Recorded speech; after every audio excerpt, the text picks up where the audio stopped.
강제징용을 인정하는 조건으로 일본이 세계 문화유산의 산업시설들을 등재해 놨는데 문서에 잉크도 마르기 전에 딴소리를 하고 있습니다. 김희준 외교 전문기자 출연했습니다. 어서 오십시오. 안녕하세요. 안녕하십니까. 자, 우선 어떤 부분을 어떻게 지금 그 해석을 다르게 했다는 건지부터 좀 설명을 다시 해주시죠. 네, 일본이 이제 세계유산위원회 회의에서 이제 설명한 것은 한국민들이 1940년대에 자신의 의사에 반해서 강제적으로 끌려가서 아주 혹독한 환경에서 강제 노역을 했다는 부분인데요. 지금 그래픽 좀 보여주시면 좋겠는데요. 네. 이 문제가 되는 표현이 forced work라는 표현입니다. 우리 정부는 이것이 이제 강제 노역을 일본이 국제 무대에서 처음으로 인정한 것이다 이렇게 평가를 했는데 하지만 일본 측은 자신들이 그 강제 노역을 인정한 것 아니라고 바로 부인을 했고요.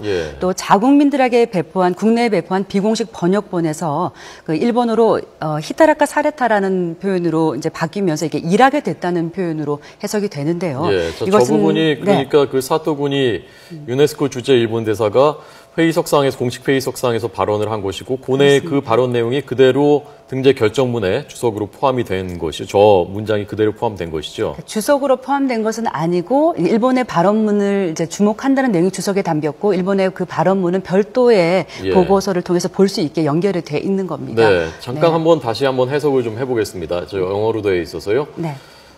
라지 넘버로 코리안스 많은 그 한국인들이 또 타국의 여러 국민들이 아까 brought against their will은 자신들의 의지에 반해서 데려져 왔고 그리고 강제적으로 노역을 했다는 부분이고요. 또 그 뒷부분에 under harsh condition은 아주 혹독한 환경이라는 부분까지 포함돼서 누가 보아도 이것은 뭐 강제적으로 끌려와서 노동을 했다는 부분이 명확하게 함에도 불구하고 일본 측이 자국의 어떤 일본어판 해석판에서 비공식 번역본에서는 이것이 그냥 일하게 됐다는 표현으로 바꿔서 얘기를 하면서 좀 그 내용을 좀 바꾼 부분인데요. 그러니까 저 부분이요, forced to work라는 게 저게 영어 문장으로 봤을 때는 누가 봐도 강제성이 강제적으로 일을 시켰다라는 걸로 해석하는 거죠. 거기에는 이론의 여지가 없는 거죠. 영어 표현에는. 당초 이제 우리 정부는 work보다는 labor란 표현을 쓰고 싶어 했습니다. 노동이라는 의미죠. 근데 사실 노동이나 그러니까 labor나 work나 사전적으로 큰 의미의 차이는 없습니다. 단지 이제 work란 표현이 그냥 일하게 됐다는 일반적인 의미인 것뿐인데 하지만 이것이 이제 뭐 국제사법재판소나 전범재판소에서도 이 work to force라는 forced to work라는 이 표현만으로도 어떤 강제 노동의 판결문에 실리고 있는 국제적으로 통용이 되는 표현이기 때문에 우리 정부가 타협을 한 것이고요. 그런데 일본말 표현으로 하면 그게 정확히 어떤 의미랍니까? 그냥 일본어가 지금 아마 준비가 안 된 건데 히타라카 사레타라는 표현인데 이것이 사레타라는 것이 뭘 하게 됐다는 부분이고, 그러니까 일하게 됐다라는 해석이 가능한데요. 이렇게 되면 남의 지시나 이제 명령에 의한 것은 물론이고 그냥 불가피하게 어쩔 수 없이 일하게 됐다 이런 식으로 해석이 되거든요. 이것은 이제 강제 노역과는 조금 그 뉘앙스의 차이가 있는 부분이죠. 그 일본 정부의 설명은 뭡니까? 왜 그렇게 자신들이 그렇게 해석했다는 뭐라고 설명을 하고 있습니까? 해석을 했다는 것보다는 이제 일본이 이렇게 나온 것은 아마 이제 국내의 보수적인 여론들을 좀 고려해서 그런 것 같고요. 본인들은 그 일본은 지금까지 이제 한국인이나 이런 사람들을 강제적으로 끌고 온 것은 사실 맞지만 노동 자체가 불법은 아니었다라는 거죠. 이미 그 당시에 적절한 보상과 이제 대가를 지불했기 때문에 그 노동 자체가 이제 불법은 아니라는 부분인 겁니다.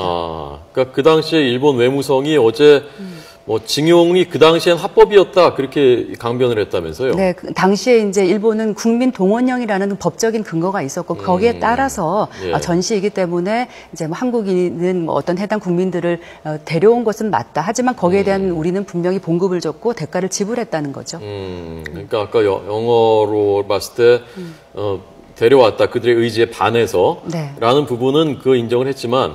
그때는 그 법이 있었기 때문에 그게 합법이다, 불법은 아니다 라고 했다는 것은 법적인 책임은 우리가 없다라는 걸 얘기하기 위해, 그걸 강조하기 위해서 그런 거군요. 그렇습니다. 그러니까. 일본이 이렇게 나오는 것은 이 이제 강제징용의 불법성이 이제 확인이 될 경우에 거기에 따른 뭐 개인들의 배상 청구권 이런 부분들의 소송이 이제 잇따를 것을 우려해서 그런 것을 사전에 차단하라는 포석으로 풀이가 됩니다.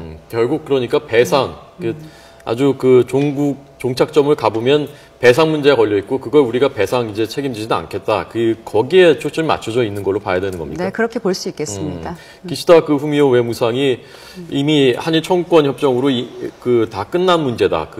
배상 문제는 라고 얘기를 했다는데 그것도 그 맥락에서 한 얘기군요, 그러니까. 네, 그렇게 볼 수 있고요. 사실은 우리가 좀 알아야 할 것은 있습니다. 이제 우리 정부가 2005년도에 한일 청구권 협정 그 내용을 공개를 하면서 당시 이제 민관 합동위원회를 열어서 결론을 내린 것이 이 청구권 협정으로 해결되지 않은 것이 딱 3가지가 있다. 그것이 이제 일본군 위안부 문제, 그다음에 사할린 동포들 강제 이주했던 부분, 그다음에 원폭 피해자 3부분은 해결이 안 됐다라고 명시를 했어요. 그러니까 그 말은 한일 청구권 협정으로 강제징용 문제는 해결이 됐다는 입장을 우리 정부가 2005년도에 이제 확정을 한 거거든요. 예. 문제가 된 것은 이제 그 후에 그 개인 피해자들이 이제 일본 기업들을 대상으로 손해배상 청구를 했는데 이에 대해서 대법원이 1, 2심은 이제 패소를 했습니다만 대법원이 결론을 내리기를 그렇다고 개인의 청구권조차 소멸된 것은 아니라는 결론을 내리고 이걸 파기환송을 하게 되거든요. 네. 그래서 그것이 아직도 이제 소송에 걸려 있고 현재 대법원에서 이제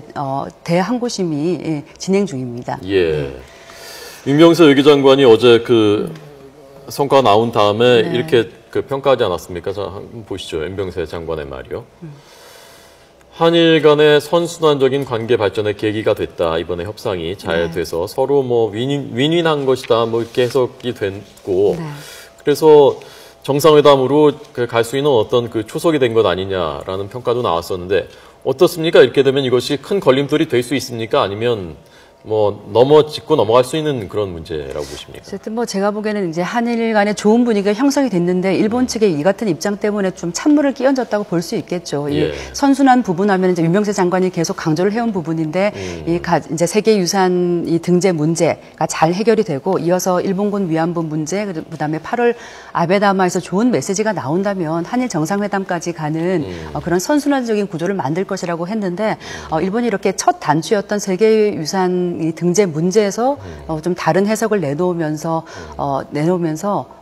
앞으로 이제 그 위안부 문제 이런 부분에서도 일본이 지금 위안부 문제에서 가장 문제가 걸려 있는 것이 일본의 법적 책임 인정 또 배상 문제인데 어렵사리 만약에 한일 양측이 이 부분에 대해서 일본이 뭐 직간접적으로 자신들의 배상 책임이나 법적 책임을 인정했다 하더라도 또 이렇게 결정문에 대해서 또 다른 뭐 자체적인 해석을 내놓는다 이러면 뭐 한일 관계는 더더욱이 뭐 역풍을 맞을 것이고 앞으로 좀 좋은 구조로 가기 힘들다고 볼 수 있겠죠. 예.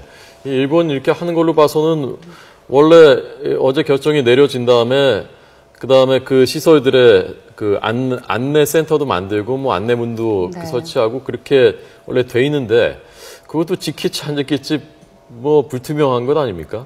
그렇습니다. 이제 일본이 어제 얘기한 것은 이제 강제징용자 피해자들을 추모하는 그런 안내센터를 뭐 설치하는 등 후속 조치를 마련하겠다고 했는데 이것이 어떤 강제적인 조항이 아니고 뭐 일본에 충분히 재량에 맡겨져 있는 것입니다.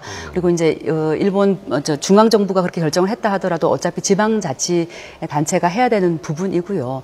그리고 이제 이것을 제대로 안 지켜졌다 했을 때 세계유산위원회가 이 등재 자체를 해제할 수 있는 권한은 있습니다만 1978년 이후에 단 한 건의 해제가 있었기 때문에 이게 현실적으로 이뤄질지도 의문이거든요. 그러니까 그런 부분에 있어서는 우리 정부가 또 세계유산위원회나 국제사회와 잘 연대를 해서 일본이 이제 후속 조치를 잘 이행하는지 하는 부분들을 계속 감시해 나가고 일본을 압박하는 것이 필요하겠다고 생각합니다. 예, 알겠습니다. 김희준 YTN 통일외교 전문기자의 해설 들었습니다. 자, 고맙습니다.